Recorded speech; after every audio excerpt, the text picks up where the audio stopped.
Washirika wa kanisa la INCC Bwana lililopo Mbezi kwa Msuguri wameonyesha furaha zao za kupokea kwa ufunuo neno lililohubiriwa katika ibada ya Jumapili ya tarehe 8 mwezi huu wa 3.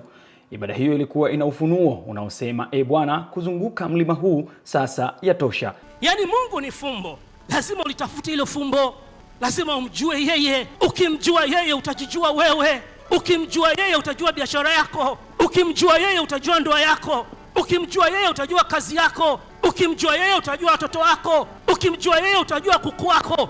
Wanaweza wakataga asubuhi na jioni. Washirika hao walikuwa na haya ya kusema. Kwa siku ya leo naweza kusema kwamba vitu ambavyo naweza kuwashirikisha ambavyo mimi nimejifunza binafsi kwenye ibada ya leo. Mtumishi wa Mungu amefundisha kuhusu mafumbo ya Mungu, kwamba ili uweze kufanikiwa au ili katika mlima ambao unauzunguka kuna siri ambayo ametupatia. Yaani kwamba kuna jambo ambalo linakukwamisha, halitoki, haliendelei, haufanikiwi, upati mpenyo wako. Inaweza kuwa ni kazi, inaweza kuwa labda unaumwa lakini upati mpenyo wa kupona. Inaweza kuwa ni issue yoyote ile ambayo inahusiana labda elimu, kwenye elimu yako labda unafeli au upati msaada wa kusoma ukaelewa vizuri darasani. Inaweza kuwa pia ni issue ya biashara yako haiendi vizuri. Kwa amesema ili uweze kutoka kwenye mlima, biashara yako iende vizuri, masomo yako iende vizuri, katupa siri moja, ni kwamba ni kumjua Mungu kibinafsi. Kumjua Mungu kwa undani. Ukimjua Mungu utajua mafumbo yanayosimama kwenye biashara yako, utajua mafumbo ya namna gani yanayosimama kwenye hiyo huduma yako au kwenye elimu yako. Kwa hiyo ukishaweza kufahamu hivyo na kwa kumjua Mungu, Mungu atakufunulia zile siri na mafumbo ambayo yapo katika kuweza kufanikisha vile vitu ambavyo umezunguka kwa muda mrefu hujapata matokeo. Okay. Tukumbushe jina lako kamili. Jina langu naitwa Glory Shirima. Okay, dada Glory Shirima. Neno moja kwa mtazamaji wa Hebron TV, hasa katika hili juma la thamani ambalo tumelianza, juma ambalo ni la pekee sana la Bwana sasa yatosha. Karibu. Asante. Sasa mimi ningependa kumwambia mtu ambaye anatufuatia katika Hebron TV kwamba akaribie katika juma hili, mwezi huu, ni kwamba yatosha. Kwamba yale mambo ambayo yote unaona kwamba yanakusumbua, ukikaribia katika madhabahu, sababu sisi hapa katika madhabahu yetu ni kwamba ni mabaya haruhusiwi kuharibu. Kwa jambo lolote ambalo wewe unaliona kwamba limefika kwenye koo, yani huelewi pa kutokea, sasa unatakiwa useme yatosha.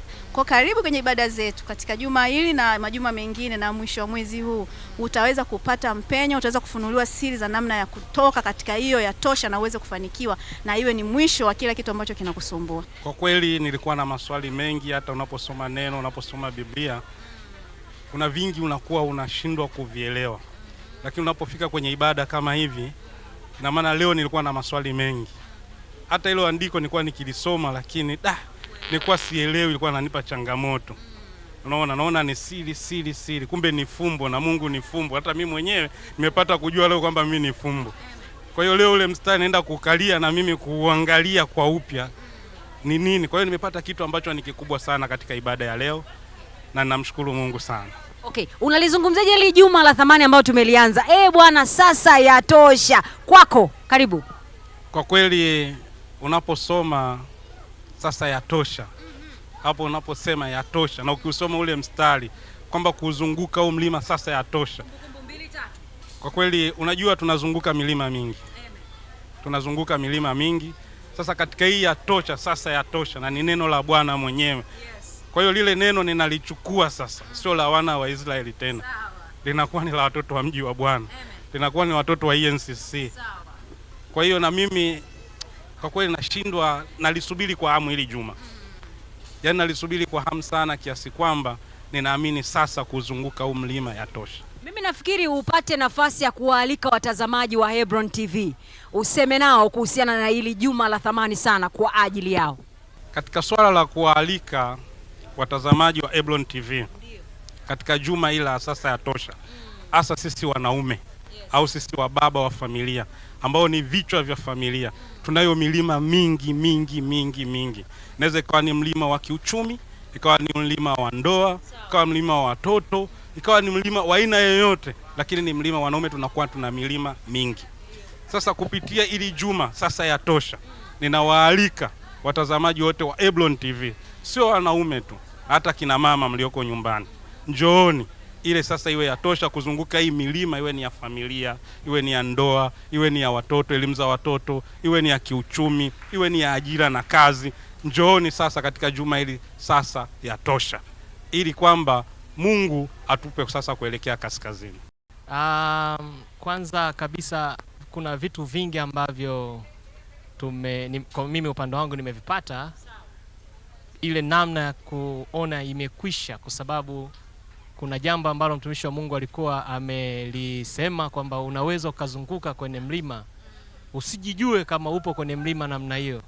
Na mimi mwenyewe nilikuwa ni miongoni mwa mtu ambaye nazunguka kwenye mlima pasipo kufahamu huo ni mlima, lakini na leo namshukuru Mungu, mtumishi wa Mungu amepata kutueleza na kutufundisha kwamba changamoto ambazo unazozipitia uweza usizijue kama hizi ndizo changamoto za kielimu, changamoto za kiafya, changamoto katika masuala ya kazi, changamoto katika masuala ya huduma, na sisi tukasema kwamba hii ni sehemu ya maisha. Kumbe si sehemu ya maisha, ni mlima. Kwa hiyo kipo kitu ambacho nimekipata, na leo hii kwa sababu imekwisha, naamini kwamba kila jambo limekwisha na tumemaliza kabisa mahala hapa.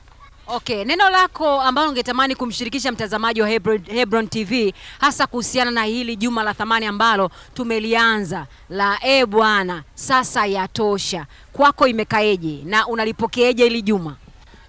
Hili juma mimi nalipokea kwa namna ya kipekee, kwa sababu kwanza yenyewe inasema Bwana sasa yatosha.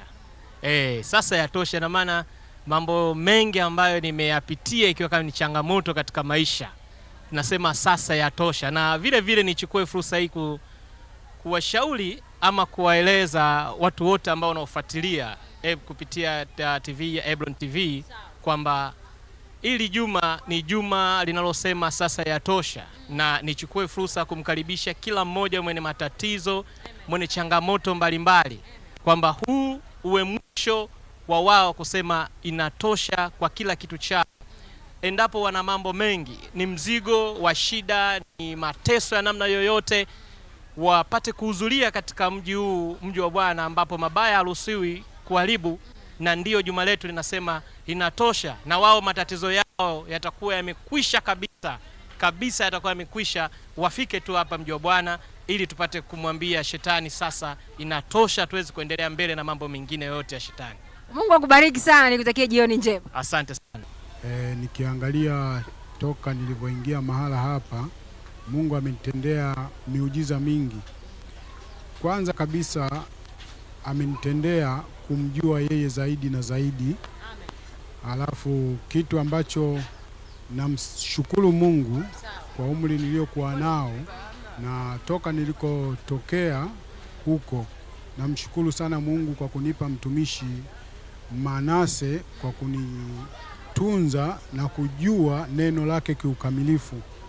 Hapo kwanza sikumjua Mungu kama nilivyojua mafundisho yake. Amen. Ninashukuru sana Mungu kwamba amenitendea miujiza mikubwa. Nianze hata kwa upande wa mke wangu. Nikisema hivi kwamba nina maana, yani amenipa uwezo wa kujua yale ambayo amemtuisha mke wangu, pia vile vile kuithaminisha familia yangu, kumjua yeye zaidi na zaidi. Amina. Lakini mwisho ambacho tunatamani kukifahamu na mtazamaji wa Hebron TV anatamani kufahamu kutoka kwako, unaizungumziaje ibada ya siku ya leo ya tarehe 8 mwezi wa 3? Karibu. Ibada hii imekuwa ni ibada ya thamani sana kwangu. Kwanza mtumishi wa Mungu alipoongea na mimi silini yale juu ya mambo makuu, kwamba tumjue yeye kwanza, alafu vitu vingine vya thamani vinakuja. Kwangu imekuwa ni ibada moja kubwa sana, kwamba nimemjua Mungu, kwamba kuna njia ambazo zinatakiwa kuzipita, alafu yale ambayo mimi natamani kwa nguvu zangu kwamba hayatawezekana ila kwa uwezo wake. Amina. Neno moja kwa watazamaji wa Hebron TV unawaambiaje? Mimi napenda wale wote watazamaji wa Hebron TV kwamba watizame vipindi mbalimbali vikiwemo hivi ambavyo sisi tunaongea na TV moja kwa moja, kwamba kuna mambo makubwa ambayo Mwenyezi Mungu ameweka ndani ya mtumishi wake Manase. Amina. Mtazamaji wa Hebron TV, kama vile ambavyo umeweza kubarikiwa kupitia ibada toka pale majira ya asubuhi. Kumbuka hii ni madhabahu ya ENCC Mji wa Bwana hapa Mbezi kwa Msuguri, na ibada ilianza saa 3 kamili ya asubuhi, na majira kama haya ibada imekwisha kuisha tayari mahali hapa. Kwa hiyo tunamtukuza Mungu kwa ajili ya yale yote ambayo ameyafanya kupitia ibada, lakini pia kupitia watu kadha wa kadha, kwa namna ambavyo Mungu alijidhihirisha kwenye ibada, kugusa watu mbalimbali, kufungua, lakini pia kusaidia watu mbalimbali na kuwafungua watu mbalimbali kutokana na kile ambacho kimefundishwa kwenye ibada kwa siku hii ya leo. Hivyo nichukue nafasi kukushukuru sana, lakini pia upata nafasi ya kuweza kusikiliza baadhi ya watu wakiwa na maneno kadha wa kadha, na wameweza kuzungumzia kuhusiana na ibada. Kwa hiyo kufikia hapa tunakushukuru sana, wewe ni mtu wa thamani sana. Mungu wa mbinguni akubariki, na nikiripoti kutoka hapa ENCC Mji wa Bwana, mimi naitwa Sylvia Steven Chilolo wa Hebron TV. Mungu akubariki. Shalom shalom.